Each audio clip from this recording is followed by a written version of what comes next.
What WWE perceives AEW's Tony Khan has been revealed. Plus, a surprising reason for a Rampage Buy-In match, and a top AEW star is taking some time off next month. Find out who in the wrestling news in a little bit. How does WWE perceive AEW's Tony Khan? We have a little idea in the Wrestling Observer this week. So from the Observer, according to Dave Meltzer and his team, WWE have downplayed Khan and AEW's success based on the idea that he overspent to get into the wrestling game. The comments internally to Vince McMahon about how, quote, "we beat Ted Turner and Turner is smarter than Tony Khan" are prevalent. There's even the same talk from the top that there was during the Monday Night Wars on how it is unfair to them because they have to make money while they perceive the opposition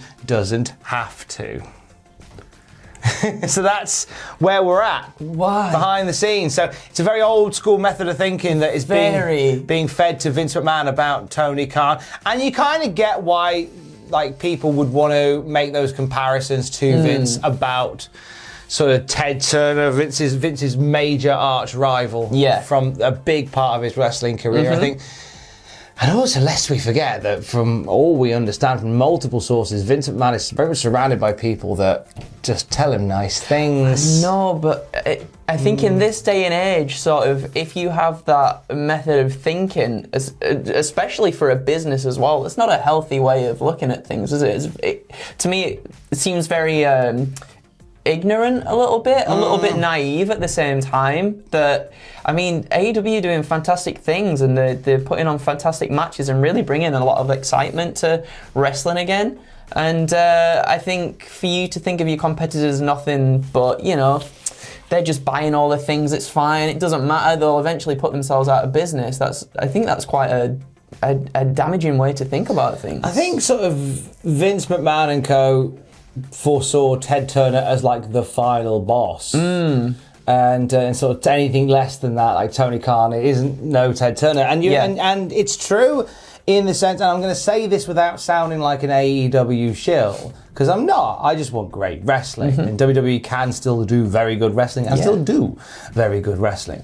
But I think the perception is, the difference between Tony Khan and Ted Turner is that Ted Turner was spinning a lot of other plates whilst running his company. He had a passion for wrestling in a way, and that was why he fought to keep the WCW on AOL Time Warner for as long as they did.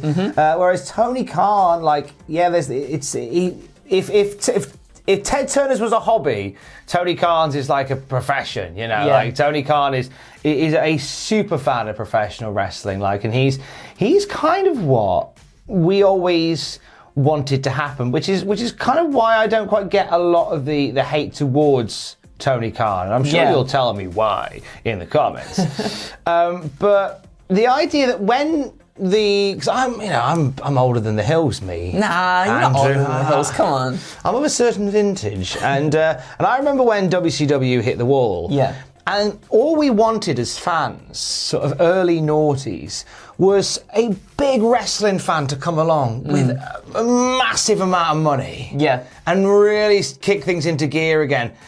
That's kind of what's happened. I agree.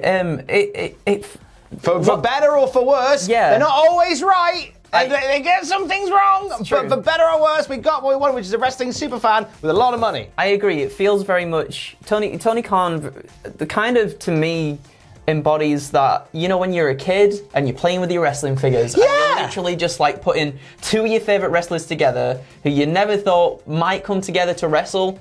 I feel like that's what Tony Khan is doing, but actually doing it. Kind of like just tapping into what we wanted to see as kids and everything, and I think that's very, very exciting. Tony Khan holding a John Moxley and a Bryan Danielson figure going, now Kith. Now Kith, please. Now Kith.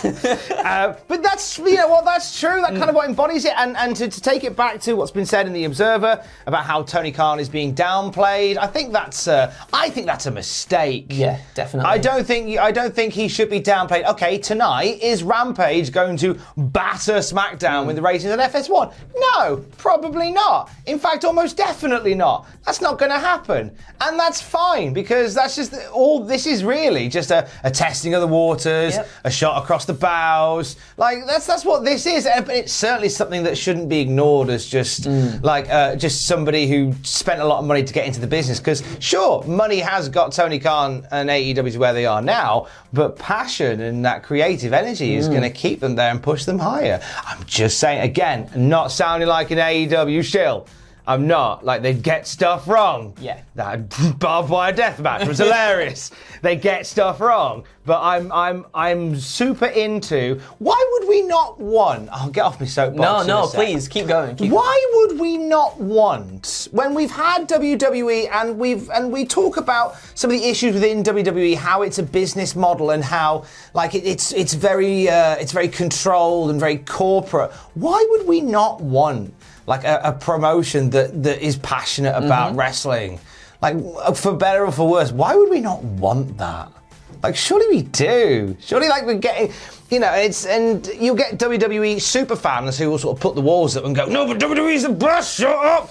And always choose, and this is Mr. Jerry's final thought, always choose in life to be happy rather than right.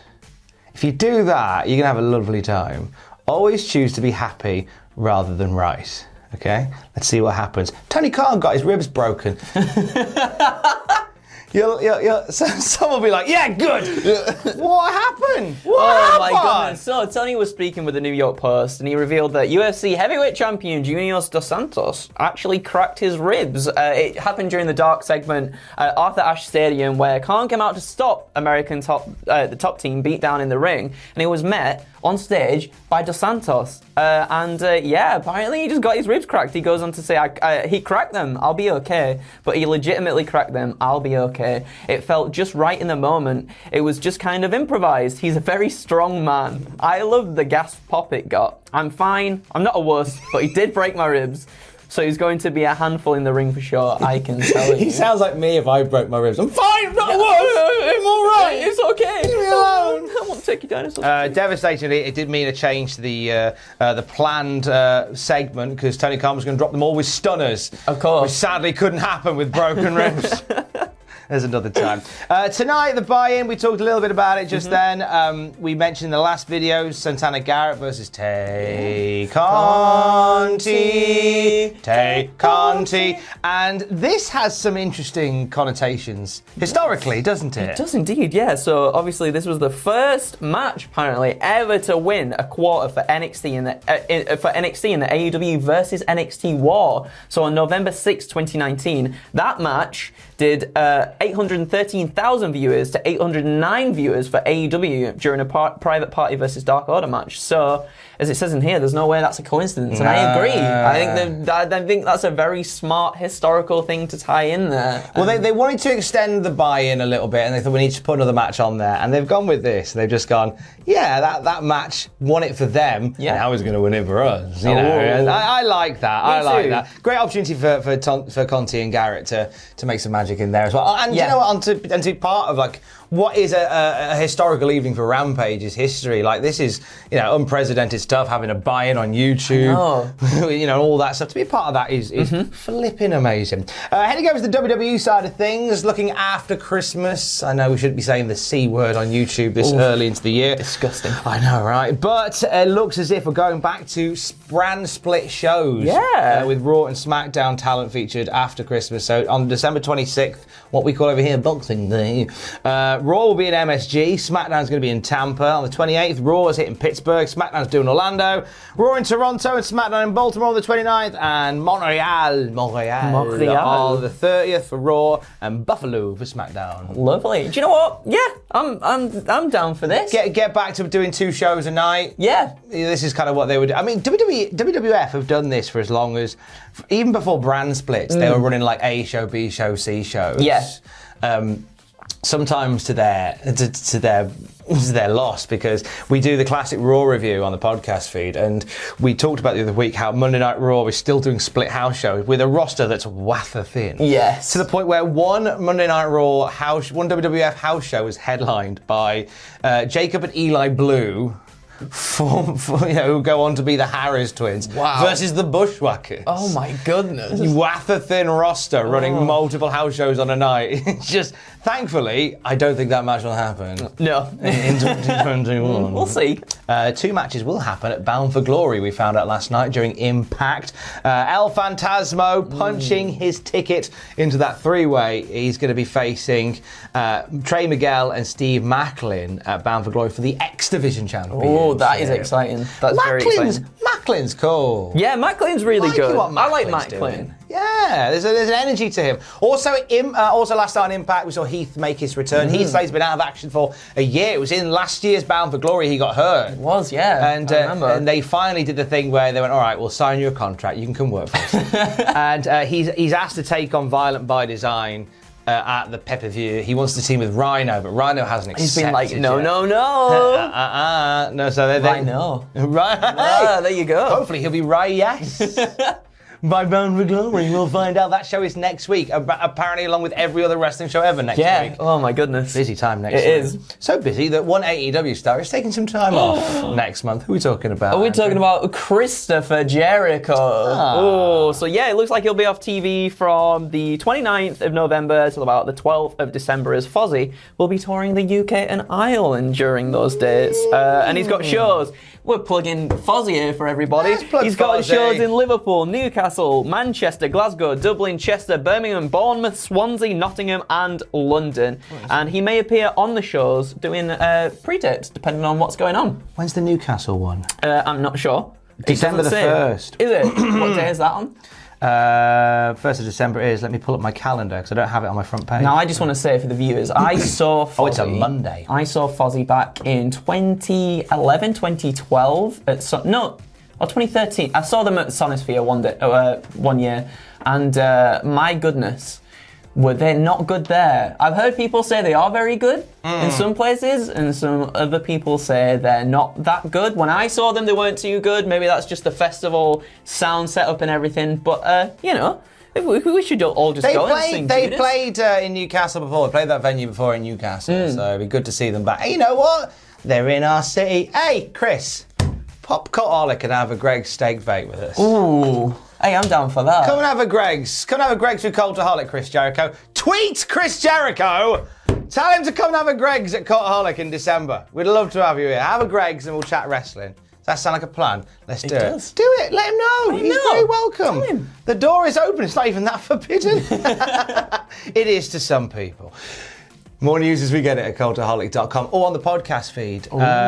Throughout this week, we've been chatting to people from the show Heels. Oh my god, I haven't watched Heels yet, Tom. I'm very excited to see Heels though, because there's lots of good people on there. Had loads of chats this week. We had a chat with Chris Bauer, who plays Wild Bill Hancock. And here that was on Monday. You can hear that back. Had a chat with Luke Hawks, who plays the Hole. He's also the wrestling choreographer of the show, and that interview went live today as well. And then we're going to be chatting to Jay Spade, who is the stunt double for Rooster in the show. That's on the podcast on Sunday, and then next week we're chatting to Michael Waldron, who's the writer and the curator. So we've got some big Heels interviews on the podcast feed. I'm busy. I'm tired this week. I'm blessed. Done all the interviews this week. They're on the podcast feed. Just search Cultaholic wherever you get your podcasts from. Get daily news, interviews, reviews, classic watch-alongs, and all sorts of other nonsense as well.